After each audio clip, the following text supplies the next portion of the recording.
عايز تحجز ميعاد بسهولة ويسر من غير ما تتعب ولا تتفاجئ إن الميعاد مش فاضي؟ دلوقتي تقدر تشوف المكان قبل ما تروحه، صور، فيديوهات، وكل التفاصيل اللي تهمك. مش بس كده، النظام يوريك المواعيد المتاحة بالدقيقة، وتقدر تحجز وقتك المفضل فورا وتدفع جدية الحجز أونلاين علشان تكون ضامن إن ميعادك محفوظ ومستنيك من غير أي انتظار. كل حاجة دلوقتي في إيدك، تشوف، تختار، وتحجز بكل سهولة.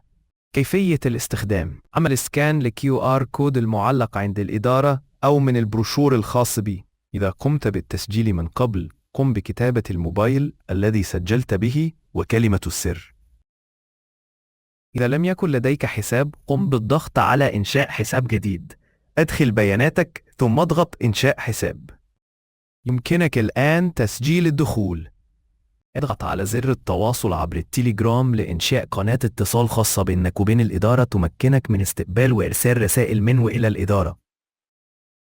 بعد إنشاء قناة اتصال خاصة مع الإدارة، يجب أن تكون حاجزاً لموعد مع الإدارة حتى تتمكن من استقبال رسائل من وإلى الإدارة، لأنك عند حجز الموعد تحصل على كود الحجز الذي من خلاله تستطيع التواصل معه عبر تليجرام. بعد تسجيل الدخول، وإذا لم تكن قد حجزت موعداً، قم بحجز الموعد من خلال حجز جديد، ثم اختيار ما تريد حجزه، ثم اختيار اليوم، ثم الوقت. يمكنك كتابة ملاحظات للإدارة.